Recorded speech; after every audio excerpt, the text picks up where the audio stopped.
Friends कैसे हो आप सब। Welcome back to my channel law notes academy. Friends I am Rashmi Vora. आज फ्रेंड्स मैं आपको मीडिएशन और कंसिलिएशन के बीच का डिफरेंस बताऊंगी। आपको आर्बिट्रेशन के लिए तो मैंने बहुत सारे वीडियोस बना के दिए हैं और नोट्स भी दिए हुए हैं। आर्बिट्रेशन से रिलेटेड देखना हो तो you can go on my channel law notes academy, ठीक है, उसके नोट्स आप देख सकते हैं। तो जैसे कि आर्बिट्रेशन एक एडीआर का अल्टरनेट डिस्प्यूट रेजोल्यूशन का एक मेथड है, same as mediation and conciliation are also the methods of ADR, alternate dispute resolution. ठीक है, अल्टरनेट डिस्प्यूट रेजोल्यूशन के कई मेथड्स होते हैं, मैंने आपको बताए थे, जैसे आर्बिट्रेशन है, मीडिएशन है, कंसिलिएशन है, लोक अदालत है। ठीक है, ऐसे एक दो और हैं उनके बारे में भी आपको धीरे धीरे बताती रहूँगी। तो आज मैं आपको मीडिएशन और कंसिलिएशन का मीनिंग और इन दोनों के बीच में डिफरेंस बताती हूँ। नोट कर लीजिएगा, छोटा सा डिफरेंस है, ज़्यादा लेंदी नहीं है, लेकिन आपको क्लियर हो जाएगा क्योंकि बच्चे ज़्यादातर इसमें कंफ्यूज रहते हैं कि मीडिएशन और कंसिलिएशन में क्या डिफरेंस है। तो चलिए स्टार्ट करते हैं। देखिए, मीडिएशन का मीनिंग होता है, mediation is a process of resolving issues between parties where in a third party assist them in arriving at an agreement. इसके अंदर मीडिएशन के अंदर क्या होता है कि एक थर्ड पर्सन को रख सकती हैं पार्टीज। जैसे दो पार्टीज़ के बीच में कोई आपस में डिस्प्यूट हो रहा है, कोई झगड़ा है किसी बात को लेकर, ज़्यादातर बिजनेस मैटर्स को लेकर होता है या प्रॉपर्टी मैटर्स को लेकर होता है या छोटा मोटा मनी मैटर्स को लेकर होता है, तो उसके लिए आप मीडिएशन में जाते हैं। मीडिएशन कोर्ट में भी होता है, मतलब कोर्ट से बाहर की प्रोसीडिंग होती है, लेकिन कोर्ट के अंदर एक मीडिएशन सेंटर बना हुआ होता है जहाँ पे आप उसके लिए मीडिएशन के लिए अप्लाई करके अपना मैटर को, डिस्प्यूट को पार्टीज जो हैं रिजॉल्व करा सकते हैं। उसमें सिविल केसेस की तरह लंबा प्रोसीजर नहीं होता, लंबी लंबी डेट्स नहीं मिलती हैं। मीडिएशन में आपका केस जल्दी सॉल्व हो जाता है, ना ज़्यादा पैसा लगता है, ना ज़्यादा टाइम लगता है। तो अगर आप वैसे मीडिएशन चाहते हैं तो इसमें यही होता है कि मीडिएशन में वैसे कोर्ट के अंदर तो जज अपॉइंट किए जाते हैं, मीडिएटर अपॉइंट किया जाता है अगर आपने कोर्ट से करवाना है तो। वैसे अगर आपने सिंपली मीडिएशन करवाना है तो दो पार्टीज़ आपस में किसी भी ऐसे समझदार व्यक्ति को या जिसको कोई नॉलेज हो बिजनेस की या कोई एडवोकेट हो, उस ऐसे पर्सन को आप बीच में एक अपॉइंट कर सकते हैं। तो वो क्या करता है, मीडिएशन में ये प्रोसेस जो होता है वो सॉल्व करवाता है आपके बीच का डिफरेंस, पार्टीज़ को बिठा के दोनों की बातों को सुनता है, ठीक है, और उनको असिस्ट करता है कि भाई आप एक इस ढंग से उनको समझाता है, उनकी हेल्प करता है उनके बातों को, डिस्प्यूट को सॉल्व करने में, कि वो एक एग्रीमेंट पे पहुंच जाएं, उनके बीच का मसला ख़त्म हो जाए और एक समझौता हो जाए उनके बीच में। ठीक है, इसको कहते हैं मीडिएशन। मीडिएशन होता है, मीडिएटर पर्सन होता है बीच वाला, एक बिचौलिया जिसको बोलते हैं। ठीक है, तो वो मीडिएशन किसी भी पर्सन से आप करवा सकते हैं जो एक समझदार व्यक्ति हो, जो सुलझा हुआ अच्छा सा आपको डिसीजन दे सके, उसको बीच में बिठा के अपनी प्रॉब्लम सॉल्व करवाते हैं। कंसिलिएशन के अंदर क्या होता है, ये एक अल्टरनेट डिस्प्यूट रेजोल्यूशन का एक मेथड है जिसके अंदर की एक्सपर्ट अपॉइंट किया जाता है डिस्प्यूट को, आपकी प्रॉब्लम को, आपके झगड़े को सुलझाने के लिए, सेटल करने के लिए, by persuading parties to reach an agreement. इसमें एक कंसिलिएटर को अपॉइंट किया जाता है, ये भी कोर्ट के अंदर मिल जाते हैं। कंसिलिएशन के ऑफिसेज हैं सिविल कोर्ट्स के अंदर, आप जाएंगे तो आपको पता चलेगा।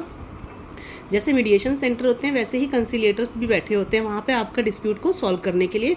तो ये आप कोर्ट के अंदर रिक्वेस्ट करके एक एप्लीकेशन फॉर्म दे के उसमें बोल सकते हैं आप हमारे लिए कंसिलिएटर अपॉइंट करवा दीजिए ताकि हमारा मैटर को आराम से सॉल्व किया जा सके, जो भी डिस्प्यूट हमारा पार्टीज़ के बीच में है।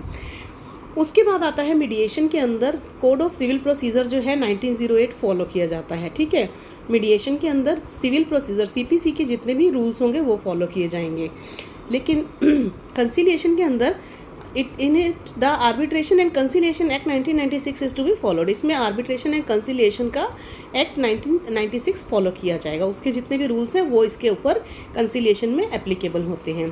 फिर मीडिएशन के अंदर बोला जाता है there is a confidentiality works that depends on trust. इसके अंदर कॉन्फिडेंशियलिटी होती है कि भाई आपका जो है बात बाहर नहीं जाती। एक मीडिएटर आप ऐसा अपॉइंट जब करते हैं तो आपकी बात आपस में ही रहती है, तीन लोगों के बीच में ही, और ये विश्वास के ऊपर होता है। ठीक है ना, कि आप अपनी बात विश्वास करके दूसरे तीसरे पर्सन को बीच में मीडिएटर बना के उसको बता रहे हैं और वो आपका समझौता करवा रहा है।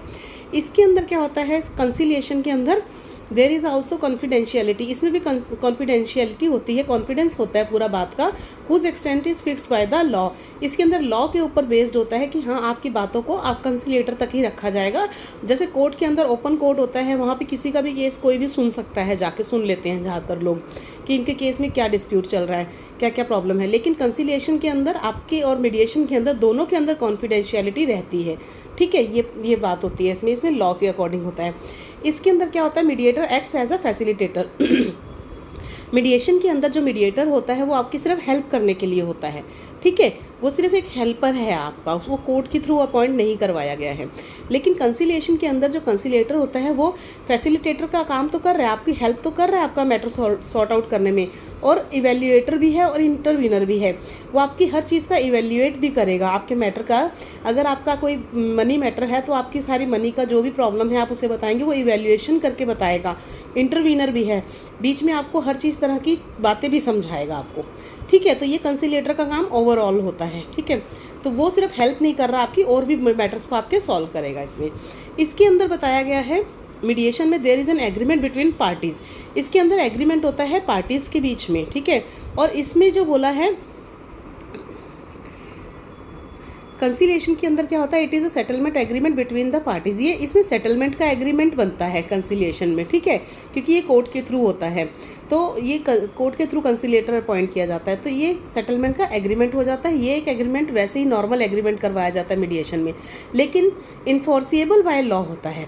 दोनों के दोनों जो है एनफोर्सिएबल बाय लॉ है, आपको उनके मीडिएटर की बात को मानना पड़ेगा। और ये जो है executable as decree of civil court, इसके अंदर ये एग्जीक्यूट इस तरह से होता है कि जैसे कि सिविल कोर्ट की आपको डिक्री मिली हो, मतलब जैसे सिविल कोर्ट से जजमेंट आती है केस के अंदर, सेम वैसे ही कंसिलिएशन के अंदर जो भी ऑर्डर आएगा वो भी बाउंड होता है, पार्टीज को मानना पड़ता है। ये एनफोर्सिएबल बाय लॉ होता है, ये भी लॉ से एनफोर्स करवाया जाता है मीडिएशन में भी, और ये तो करवाया ही जाता है, ये तो है ही लॉ के अकॉर्डिंग। तो इसके अंदर सिविल कोर्ट की डिक्री के जैसे आती है, सिविल केस का रिजल्ट आता है, जजमेंट आती है जज की, सेम वैसे ही इसके अंदर कंसिलिएटर की आती है, लेकिन माननी दोनों को दोनों पड़ती हैं, पार्टीज़ को बाउंड होते हैं। अगर वो इन केस अगर सेटलमेंट नहीं हो पाती है और वो समझौता नहीं हो पाता उन पार्टीज़ के बीच में, तो क्या होता है कि ये लोग फिर उसके बाद में कहीं कहीं पे तो ऑप्शन दी हुई है कि आप इसके बाद में आप आगे जा ही नहीं सकते हो, आपके पास कोई ऑप्शन नहीं है केस करने की, अदरवाइज आपको बाउंड है, आपको माननी पड़ेंगी क्योंकि आपने कंसिलिएटर अपॉइंट करवाया है, ठीक है फ्रेंड्स। Thank you. अगर आपको समझ में आया है तो वीडियो को लाइक ज़रूर कीजिएगा। मेरा चैनल, अगर आप नए हैं मेरे चैनल पे, तो सब्सक्राइब कर दीजिए और बेल आइकन प्रेस कर दीजिएगा। और वीडियोस को देखने के लिए लाइक करते रहिए और बेल प्रेस करते रहिए। Thank you so much. Have a nice day. Take care. Bye bye.